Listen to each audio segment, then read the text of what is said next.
ಎಷ್ಟು ಇನ್ವೆಸ್ಟ್ ಮಾಡಿರ್ತೀರೋ ಅಷ್ಟು ಅಮೌಂಟು ನಿಮಗೆ ರಿಟರ್ನ್ ಬರುತ್ತೆ. ವ್ಲಾಗ್ಸ್ ನಾನು ಹೇಳೋದು ವ್ಲಾಗ್ಸ್ ಅಂತ ಡಿಪೆಂಡ್ ಆಗಲೇಬೇಡಿ ಗಾಯ್ಸ್. ಯಾಕೆ ಹಾಯ್ ಹಲೋ ಎಲ್ರಿಗೂ ನಮಸ್ಕಾರ. ಐ ಹೋಪ್ ಎಲ್ಲರೂ ಚೆನ್ನಾಗಿದ್ದೀರಾ ಅಂತ. So I am so sorry, ಒಂದೇ ಬ್ಯಾಕ್ಗ್ರೌಂಡಲ್ಲಿ 3 ದಿನದಿಂದ ವೀಡಿಯೋಸ್ ಹಾಕ್ತಿದ್ದೀನಿ ಅಂತ. ಬಿಕಾಸ್ ನಾನು ಒಂದೇ ದಿನ ಫ್ರೀ ಆದಾಗ ಒಂದೇ ದಿನ 3 ವೀಡಿಯೋಸ್ ಶೂಟ್ ಮಾಡ್ಕೊಂಡಿರ್ತೀನಿ. ವೀಡಿಯೋಸ್ ಶೂಟ್ ಮಾಡೋಕೆ ನನಗೆ ಪ್ರಾಬ್ಲಮ್ ಇಲ್ಲ, ಬಟ್ ಎಡಿಟಿಂಗಿಗೆ ತುಂಬ ಟೈಮ್ ತೊಗೊಳುತ್ತೆ. ಸೊ ಅದಕ್ಕೆ ಒಂದೇ ದಿನ ಎಲ್ಲ ಮಾಡ್ಕೊಂಬಿಟ್ರೆ ನೆಕ್ಸ್ಟ್ ಡೇ ನನಗೆ ಈಸಿ ಆಗುತ್ತೆ. ಆ್ಯಂಡ್ ಆಲ್ಸೋ ನನಗೆ ಮೇಕ್ ಶೂರ್ ನಾನು ಪಾಪು ಜೊತೆನೇ ಜಾಸ್ತಿ ಟೈಮ್ ಸ್ಪೆಂಡ್ ಮಾಡಬೇಕು ಅಂತ ಇರೋದ್ರಿಂದ ಆದಷ್ಟು ನಾನು ಅವಳ ಜೊತೆನೇ ಟೈಮ್ ಸ್ಪೆಂಡ್ ಮಾಡ್ತಿರ್ತೀನಿ. ಇವಾಗಲೂ ಕೂಡ ಅವಳನ್ನ ಇಲ್ಲಿ ಕುಡಿಸ್ಕೊಂಡು ವೀಡಿಯೋ ಮಾಡ್ತಿದ್ದೀನಿ. ಆ್ಯಂಡ್ ಹೇಳಿರೋ ತಮ್ಲೈನ್ ನೋಡ್ಕೊಂಡು ಬಂದಿರ್ತೀರಾ. ಯೂಟ್ಯೂಬಿಂದ ಹೊಸ ಅಪ್ಡೇಟ್ ಬಂದಿದೆ. ಏನಪ್ಪ ಅಂದರೆ ಇಲ್ಲಿ ಹಾಕ್ತಾ ಹೋಗ್ತೀನಿ. ಮುಂಚೆ ಇದ್ದಂಥ ಎಲಿಜಿಬಿಲಿಟಿ ಕ್ರೈಟೇರಿಯಾ ಅಂದರೆ ನಾವು ಅರ್ನಿಂಗ್ ಮಾಡೋದಕ್ಕೆ, ಮೊನಿಟೈಸ್ ಆಗೋದಕ್ಕೆ ಇದ್ದಂಥ ಕ್ರೈಟೇರಿಯಾಕ್ಕೂ ಇವಾಗಲಿಗೂ ತುಂಬ ಡಿಫ್ರೆನ್ಸ್ ಆಗಿದೆ. ಹಾಗೆ ಸುಮಾರಷ್ಟು ಜನಕ್ಕೆ ಒಂದಷ್ಟು ಡೌಟ್ಸ್ ಇರುತ್ತೆ. ಅದನ್ನು ಆದಷ್ಟು ನನಗೆ ತಿಳಿದಿರೋ ಮಟ್ಟಿಗೆ ನಾನು ಇದ್ರ ಬಗ್ಗೆ ಇತ್ತೀಚೆಗೆ ಜಾಸ್ತಿ ರಿಸರ್ಚ್ ಮಾಡಿಲ್ಲ. ಯಾಕೆ ಅಂತಂದರೆ ನನಗಿರೋ ಶೆಡ್ಯೂಲಲ್ಲಿ ಅದನ್ನು ಮಾಡೋಕ್ಕಾಗ್ತಿಲ್ಲ. ಸೊ ಆದಷ್ಟು ರಿಸರ್ಚ್ ಮಾಡಿ ನಾನು ತಿಳ್ಕೊಂಡಿರೋದಂದರೆ ಈಗ ಸಡನ್ನಾಗಿ ಒಂದು ಯೂಟ್ಯೂಬಿಂದ ಗೈಡ್ಲೈನ್ಸ್ ಬಂದಿದ ತಕ್ಷಣ ನಾನು ಅದನ್ನು ಅಕ್ಸೆಪ್ಟ್ ಮಾಡಬೇಕಾಗುತ್ತೆ. ಆಕ್ಸೆಪ್ಟ್ ಮಾಡೋಕ್ಕೂ ಮುಂಚೆ ನಾನು ಒಂದಷ್ಟು ವಿಚಾರಿಸಿ ಅಕ್ಸೆಪ್ಟ್ ಮಾಡಬೇಕಾದ್ರೆ ಅದನ್ನು ತಿಳ್ಕೊಂಡಿರೋದನ್ನ ನಿಮ್ಮ ಒಟ್ಟಿಗೆ ಶೇರ್ ಮಾಡ್ತೀನಿ. ಲೈಕ್ ಮುಂಚೆ ಅಂದರೆ 4000 ವಾಚ್ ಟೈಮ್ ಅಥವಾ 1000 ವಾಚ್ ಟೈಮ್ ಆಗಿ 1000 ಸಬ್ಸ್ಕ್ರೈಬರ್ಸ್ ಕಂಪ್ಲೀಟ್ ಆಗಿದ ತಕ್ಷಣ ನಮಗೆ ಮಾನಿಟೈಸ್ ಆನ್ ಆಗ್ತಿತ್ತು. ಬಟ್ ಇವಾಗ ಆ ಥರ ಇಲ್ಲ. ತುಂಬ like it should be more than 4000 hours watch time ಆಗಿರಬೇಕು. ಹಾಗೆ ಯೂಟ್ಯೂಬ್ದೇ ಆದಂಥ ಒಂದಷ್ಟು ಗೈಡ್ಲೈನ್ಸ್ನ ಫಾಲೋ ಅಪ್ ಮಾಡಿರಬೇಕು. ಆ್ಯಂಡ್ ಗುಡ್ ನ್ಯೂಸ್ ಏನಪ್ಪ ಅಂದರೆ ನಂದು ಯೂಟ್ಯೂಬ್ ಸ್ಟ್ರೈಕ್ಸ್ ಆಗಿತ್ತಲ್ಲ, ಅದು ಕೂಡ ಕ್ಲಿಯರ್ ಆಗಿದೆ. God grace, no nazar please. ಅದೆಲ್ಲ ಆಗಿ ಯಾವುದೇ ತರಹದ ಯೂಟ್ಯೂಬ್ ಸ್ಟ್ರೈಕ್ಸ್ ಇಲ್ಲ ಅಂದರೆ ಡೆಫಿನೆಟ್ಲಿ ನಿಮ್ಮ ಚಾನಲ್ಗೆ ಒಳ್ಳೆ ಗ್ರೋತ್ ಸಿಗುತ್ತೆ. ಆ್ಯಂಡ್ ಆಲ್ಸೋ ಇವಾಗ ಇನ್ನೊಂದು ವಿಷಯದ ಬಗ್ಗೆ ಮಾತಾಡ್ಬಿಡ್ತೀನಿ.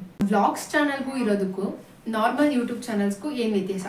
ದೊಡ್ಡ ಯೂಟ್ಯೂಬರ್ಸ್ ಯಾರು ಯೂಟ್ಯೂಬ್ ಲೈಕ್ ಇವಾಗ ನೀವು ನೋಡಿರ್ತೀರಾ, ಮಧುಗೌಡ ಯೂಟ್ಯೂಬ್ ಚಾನಲ್ ಅಂತ ಇದೆ ಹೊರತು ಮಧು ಬ್ಲಾಗ್ಸ್, ಆರ್ ಬ್ಲಾಗ್ಸ್, ಈ ಬ್ಲಾಗ್ಸ್ ಅಂತ ಇರೋದಕ್ಕೆ ಯಾವುದು ಆಲ್ಮೋಸ್ಟ್ ಆಲ್ ಕ್ಲಿಕ್ ಆಗಿಲ್ಲ. ಸೊ ಅದೇ ರೀಸನ್ಗೆ ನಾನು ರಕ್ಷು ಬ್ಲಾಗ್ಸ್ ಅಂತ ಇದ್ದಿದ್ದೀನ ಆಕೆ ಪಯಣ ಅಂತ ಚೇಂಜ್ ಮಾಡಿದೆ. ಆ್ಯಂಡ್ ಪಯಣ ವರ್ಕ್ ಮಾಡೋದು ಲೈಕ್ ಯಾವುದಕ್ಕೂ ಯೂಸ್ ಆಗಿಲ್ಲ ಅಂದರೆ ನನಗೆ ಗೊತ್ತಾಗಿದ್ದ ಮಟ್ಟಿಗೆ ಸರ್ಚಿಂಗಿಗೆ ಲೈಕ್ ಸರ್ಚ್ ಮಾಡಬೇಕಾದ್ರೆ ಪಯಣ ಅಂತ ಹೊಡೆದಾಗ ಬೇರೆ ಚಾನಲ್ಗಳು ಬರ್ತಿತ್ತು. ಅದೊಂದೇ ರೀಸನ್ಗೆ ನಾನು ಪಯಣ ಅಂತ ತೆಗ್ದಾಕಿ ಮತ್ತೆ ವಾಪಸ್ ರಕ್ಷುಗೌಡ ಯೂಟ್ಯೂಬ್ ಚಾನಲ್ಗೆ ಬಂದಿದ್ದೀನಿ. ಮಧ್ಯ ಆರ್ಟ್ ಆಫೀಸ್ ಅಂತ ಬಂತು. ಯಾಕೆ ಬಂತು ಅಂದರೆ ಯೂಶಲಿ ನಾನು ಸಿನಿಮಾ ಮೂವೀಸ್ ಎಲ್ಲ ಜಾಸ್ತಿ ನೋಡ್ತಿರೋದ್ರಿಂದ ಅದ್ರ ರಿವ್ಯೂಸ್ ಕೊಡೋಣ ಅಂದ್ಬಿಟ್ಟು ಆ ಚಾನಲ್ಗೆ ಅನ್ಬಿಟ್ಟಂತೆ. ಬಟ್ ನನಗೆ ಆಮೇಲೆ ಅರ್ಥ ಆಗಿದ್ದೇನೆಂದರೆ ಎಲ್ಲದಕ್ಕಿಂತ ನಮ್ಮ ಓನ್ ನೇಮಲ್ಲಿ ನಾವು ಅಕೌಂಟ್ ಕ್ರಿಯೇಟ್ ಮಾಡಿದ್ರೆ ನಮ್ಗೆ ಇಷ್ಟ ಬಂದಿರ್ತಾರ ಲೈಕ್ ಇದೇ ಥರ ಜಾನರಲ್ಲೇ ವಿಡಿಯೋಸ್ ಹಾಕಬೇಕು ಅಂತ ಇರಲ್ಲ. ನಮ್ಗೆ ಯಾವ ಜಾನರ್ ಇಷ್ಟನೋ ಲೈಕ್ ನಾನು ಇವಾಗ ಯೂಟ್ಯೂಬ್ ರಿಲೇಟೆಡ್ ಇನ್ಫಾರ್ಮೇಷನ್ ಕೊಡ್ತಿದ್ದೀನಿ. ನಿನ್ನೆ ನಾನು ಆಸ್ಟ್ರಾಲಜಿ ಬಗ್ಗೆ ಮಾತಾಡಿರ್ತೀನಿ, ಅಥವಾ ನಜರ್ ಬಗ್ಗೆ ಮಾತಾಡಿರ್ತೀನಿ, ಇಲ್ಲ ಮ್ಯಾನಿಫೆಸ್ಟೇಷನ್ ಬಗ್ಗೆ ಮಾತಾಡಿರ್ತೀನಿ.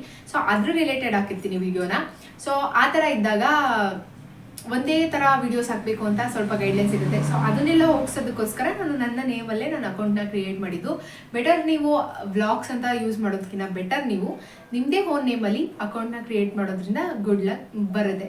ಆ್ಯಂಡ್ ಆಲ್ಸೋ ಈ ಟೈಮಲ್ಲಿ ವ್ಲಾಗ್ಸ್ ಮಾಡಿದ್ರೆ ಜಾಸ್ತಿ ರೆವೆನ್ಯೂನ ಅಥವಾ ಯಾವ ಥರ ವೀಡಿಯೋಸ್ನ ಮಾಡಬೇಕು ಅಂತ ಕನ್ಫ್ಯೂಸ್ ಆಗಿರೋರು ಒಂದಷ್ಟು ಜನ ಮೆಸೇಜ್ ಮಾಡ್ತಿರ್ತೀರ. ನನಗೆ ಮೆಸೇಜ್ ಮಾಡ್ತಿರೋರಿಗೆ ವ್ಲಾಗ್ಸ್ ನಾನು ಹೇಳೋದು ವ್ಲಾಗ್ಸ್ ಅಂತ ಡಿಪೆಂಡ್ ಆಗಲೇಬೇಡಿ ಗಾಯ್ಸ್. ಯಾಕೆ ಅಂತ ಕೇಳ್ತೀನಿ, 100ಅಲ್ಲಿ ಒಬ್ರು ಇದ್ದಂಥ ವ್ಲಾಗ್ಸ್ 1% ಇತ್ತು ವ್ಲಾಗ್ ಮಾಡೋರು. ಬಟ್ ಇವಾಗ 100ಗೆ 100% ಜನ ವ್ಲಾಗೇ ಮಾಡ್ತಿದ್ದಾರೆ. ಅಲ್ಲಿ ಯಾರು ಮನೆಗೆ ಒಬ್ಬರಾದ್ರೂ ವ್ಲಾಗರ್ಸ್ ಇರ್ತಾರೆ.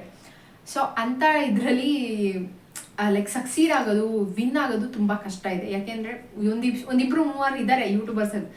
I don't want it to take their names, but they were like stick on to their job. Like ಅದನ್ನೇ ಒಂದು ಕೆಲಸ ಮಾಡ್ಕೊಂತಿರೋದ್ರಿಂದ ನಮಗೆ ಅಲ್ಲಿ ಸ್ಟೇ ಆನ್ ಆಗೋದಕ್ಕೆ ಸ್ವಲ್ಪ ಕಷ್ಟ ಆಗ್ಬೋದು. ಈಗ ಕರೆಂಟ್ಲಿ ನಾವು 2026ರಲ್ಲಿ ಜಾಬ್ ಎಲ್ಲ ಕ್ವಿಟ್ ಮಾಡಿ ಯೂಟ್ಯೂಬರ್ ಆಗಬೇಕು ಅಂತ ಹೊರಟಿರೋರಿಗೆ, ಈಗ ರೀಸೆಂಟ್ಲಿ ಎಷ್ಟೊಂದು ಜನ ಯೂಟ್ಯೂಬ್ ಮಾಡ್ತಿರೋರು ಏನತ್ರ ಮೇಲ್ ಮಾಡ್ತಿದ್ದಾರೆ ಅಂದರೆ ನಾನು ನೋಡಿದ ಮಟ್ಟಿಗೆ ಮೂವೀಸ್ ರಿವ್ಯೂಸ್ ಮೇಲೆ ಅಥವಾ ಕಾರ್ಟೂನ್ ವೀಡಿಯೋಸ್ನ ಮಾಡೋದು ಹೇಗೆ ಒಂದು ಯೂಶಲಿ ಚಾಟ್ ಜಿಪಿಟಿನ ಬಳಸ್ಕೊಳ್ಳಿ ಅಂತ ನಾನು ಹೇಳ್ತೀನಿ. ಚಾಟ್ ಜಿಪಿಟಿ, ಜೆಮಿನಿ ಮೇಲೆ ಎಷ್ಟೊಂದು ಆ್ಯಪ್ಸ್ ಇದ್ದಾವೆ, ಅದನ್ನು ಬಳಸ್ಕೊಂಡು AI ವೀಡಿಯೋಸ್ನ ಕ್ರಿಯೇಟ್ ಮಾಡಿ ಕಾರ್ಟೂನ್ ವೀಡಿಯೋಸ್ನ ಮಾಡಿ ಅದರಲ್ಲಿ ಡೆಫಿನೆಟ್ಲಿ ಒಂದೆಲ್ಲ ಸ್ಟಾರ್ಟಿಂಗ್ ಡೇನೇ ನೀವು ಎಷ್ಟು ಇನ್ವೆಸ್ಟ್ ಮಾಡಿರ್ತೀರೋ ಅಷ್ಟು ಅಮೌಂಟು ನಿಮಗೆ ರಿಟರ್ನ್ ಬರುತ್ತೆ. Skills ಇರಬೇಕಷ್ಟೇ. And ಇನ್ಯಾವುದು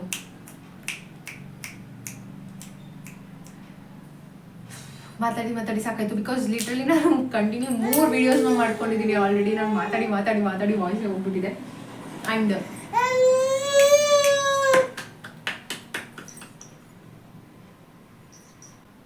so so guys ಇದಾಗಿತ್ತು. ಪ್ರಾಬಬ್ಲಿ ನೆಕ್ಸ್ಟ್ ವಿಡಿಯೋದಲ್ಲಿ ನಾನು ಇನ್ನಷ್ಟು ಇನ್ಫಾರ್ಮೇಷನ್ ತಿಳಿಸ್ಕೊಡ್ತೀನಿ. Until then keep watching Rakshu Gowda YouTube channel. ಸಿಗೋ ಮುಂದಿನ ವಿಡಿಯೋದಲ್ಲಿ. ಬಾಯ್.